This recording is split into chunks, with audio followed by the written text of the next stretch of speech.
This is a story about survival, about a mother and her daughter navigating the realities of life on a retirement pension of just $5 a month. I first met Isora as she was sitting on a bench selling peanut cones. She seemed on the verge of tears. Ay, Dígame, va a ir para la cámara su nombre y su edad. Isora, ¿Qué edad tiene usted, Isora? 81. ¿A qué se dedica usted? Vendiendo cucurucho maní ahora y pasar más trabajo, que lo que cualquiera no se imagina. To prepare the peanuts, they first roast them in sugar and then craft little cones to sell for 20 pesos each, which is about 6 cents. After subtracting her costs, she's left with roughly $1 in profit if she sells out. ¿A cuánto vende esos cucuruchos de maní? A 20 pesos. ¿Cuánto se hace más o menos diario vendiendo manicito? Bueno, solamente en los cucuruchos se gana nada más que 300 pesos. La inversión que son 300 y los 300 que se ganan. That dollar helps the family purchase rice, their primary source of sustenance. Protein like chicken is a rare luxury as even the most basic staples are out of reach for many Cubans. Entonces, limpio solamente 300. 300 pesos. Pero es algo. Gracias a Dios que Es por algo. Sí, es verdad. Es algo que se le ganan, que sea 300 pesos, que 300 se compraba unos días. Bueno, mira, el mes pasado nosotros no tenemos la mata de pera en el patio, con la mata de pera esa, nosotros compramos arroz. Y gracias a Dios con eso, mira, unos mangos que tenemos, mira, enséñale los mangos, Isora. No teníamos un kilo para nada, el arroz vale carísimo. Pollo no se puede comprar porque está muy caro.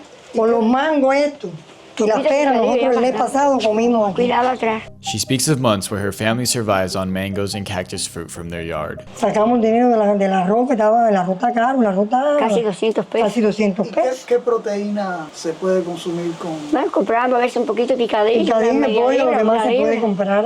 Saca comida. ¿No puede? Hay que alimentarse, porque si tú no te alimentas te vas. ¿No ves como traquea, mira? Ese es el por espuma. Más rápido para encender porque se pega en la madera y se queda encendido ahí. No estoy en contra de nada aquí en Cuba. Pues bueno, yo soy cubana, yo nací aquí, pero bueno, aquí en Cuba se está pasando mucho trabajo. Y nosotros, gracias a Dios, que tenemos a Dios y siempre inventamos un negocito, inventamos algo y aunque sean 4 kilos, siempre uno inventa algo. Pero hay personas mayores aquí en Cuba que se están muriendo de hambre porque no tienen dinero, no hay economía. ¿Qué es lo que son 1.500 pesos? 1.500 pesos, que eso es lo que me pagan a mí y mi mamá que cogió la chequera de mi papá. Eso es lo que le pagan a mi mamá, a mi hermano que lo retiraron por enfermedad, también lo que coge eso. 1.500 pesos. Las personas mayores yo misma, que he trabajado tanto en este país, yo estoy trabajando a los 19 años. ¿Usted cree que es justo que me retire? Que a mí me paguen 1.500 pesos porque estoy enferma, que es cuando más necesito una ayuda. Y no la tengo. ¿En qué trabajaba usted? Yo trabajaba en una dulcería y entonces me tuve que retirar porque me operaron y ya no me siento ya con la misma fuerza. ¿Y Sora, usted trabajó? No, yo ¿Era no. ama de casa? Ama de casa. Criando a los niños. Yo tengo 8 hijos 8 tiene. y nunca tuve quien me ayudara a cuidarlo ni nada. ¿Qué trabajaba su esposo? Bueno, se retiró trabajando en lo que es esto de la construcción, en los materiales. Materiales. Pero no pudo terminar esto. Él no pudo terminar la casa, se quedó a media. Y yo que hice una vez una cola y rectifiqué una pilería para coger 20 sacos de cemento, fue cuando pudimos hacer eso y sanar un poquito lo que faltaba de la casa. Este es un bañito externo. ¿Tienen Sí. uno aquí y uno adentro? No, aquí adentro afuera, no podía adentro no se terminar. pudo hacer nada. No se pudo terminar adentro. Que es increíble que tú te pases toda la vida en tu juventud trabajando y tú no tengas La vida tú no veas nada. Al final tú no tienes nada. No tienes una casa, no tienes una comodidad, no tienes nada porque lo que tú coges es para comer todo aquí en este país. Yo oigo a las personas que hablan y dicen que viven de afuera y pasan trabajo, pero no es como aquí porque tú pasas trabajo de afuera, pero tú ves el fruto de tu sacrificio. Aquí no se ve. Aquí te pasas la vida trabajando, te mueres sin nada, porque el gobierno no te paga lo que tú necesitas para vivir en el mundo este. ¿Cambiará eso en algún momento? Yo no sé. Pero yo te digo a ti, nosotros porque siempre hemos sido luchadores. Ese es el único bueno. Pero hay personas mayores en este país que se están, mira, en ese asilo ahí no trabaja mi hermana. Dicen que eso ahí es crítico, lo que hay ahí, dicen que eso ahí es,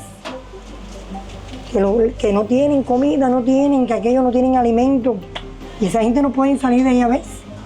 Y yo te lo digo, yo hablo por las personas mayores que no tienen de dónde van a inventar una persona que no pueda moverse, que no pueda salir de la casa. Mira, ya mi mamá, ella está ahí batallando, pero ya mi mamá ya no puede, ya mi mamá tiene 81 años. Ya mi mamá no puede andar sola por ahí. Ella se ha caído en varias ocasiones ya. Las personas mayores aquí no tienen amparo, no hay quien se preocupe por esas personas. Isora's daughter shares the burden of this struggle. Forced into early retirement after battling cancer, she describes a medical system that is free in name, but often requires patients to bring their own supplies. Bribes or payments are sometimes necessary to be seen promptly or even at all. Que se enferme en este país, muérete. Para todo tú tienes que pagar. Si tú no pagas, no te atienden, no te esperan, no te hacen nada. Porque no hay esto, porque no hay lo otro. Si tú buscas el dinero, hay de todo. Todo el que se opera aquí tiene que buscar la aguja, tiene que buscar hasta la anestesia, yo creo. Todo. El hilo, para ponerle el suero, para poner todo tiene que buscarlo. Porque aquí no hay de nada. Yo, gracias le doy a Dios que yo me operé, yo no tuve que buscar nada. Un viaje yo fui y había un señor que le pusieron un suero, lo que quedó de esa persona fue lo que me pusieron a mí. La mitad de lo que le pusieron a esa persona fue lo que me pusieron a mí. Porque no alcancé no había suero para mí ese día. Y para que no viniera para calcinarme nada, que Dios dijo que la mano de Dios estuvo sobre mí siempre y Dios fue el que me sanó. Amén. Yo lo digo así y lo confieso por mi boca, que Dios fue el que me sanó. Solo Dios me sanó. Amén. Bueno, nosotros recogemos la tica, también se llevan y se venden las laticas. Un saco y medio, lo que hemos podido recoger ahora. Un saco son 100 y pico de pesos, así más o menos vamos recuperando. In addition to selling peanuts, they also collect cans on the street. Each bag sells for 100 pesos, which is about 50 cents. It's hard work for an elderly woman, but every little bit helps keep them afloat. Yo siempre he trabajado en la calle, siempre he sustentado la casa, he ayudado a todo el mundo aquí. Siempre he sido el brazo derecho y yo decía, ay Dios mío, ¿por qué tú me pones esta prueba, Padre? Es verdad que cuando uno vive así, que dice uno, no me va a tocar nada, no me va a tocar nada, tú no sabes lo que te va a tocar un día. Yo me quería volver loca, yo decía, ay Dios mío, ¿qué pasa? ¿Qué es esto, Señor, que tú me has puesto, Padre? ¿Por qué, Señor? Y yo decía, ay Dios mío, yo no voy a poder con esto, pero verdad que cuando uno se agarra de la mano de Dios y confía en Él, y todas las cargas la encomienda, la entrega en el Señor, como dice, echa toda tu ansiedad sobre mí, y yo te haré descansar, es verdad que Él... Yet in the face of unimaginable hardship, they see God's hand in every small blessing. Their story is not unique, but emblematic of the struggles faced by many elderly people in Cuba. As I listened to their story, I couldn't help but feel a duty to share it. The realities of life in Cuba are complex, and while I hold a deep love for this country, I cannot ignore the plight of its people, especially its elderly, who are slowly withering away from hunger and neglect. This is the story of Isora and her daughter, but it is also the story of countless others. Like and subscribe to share their voice.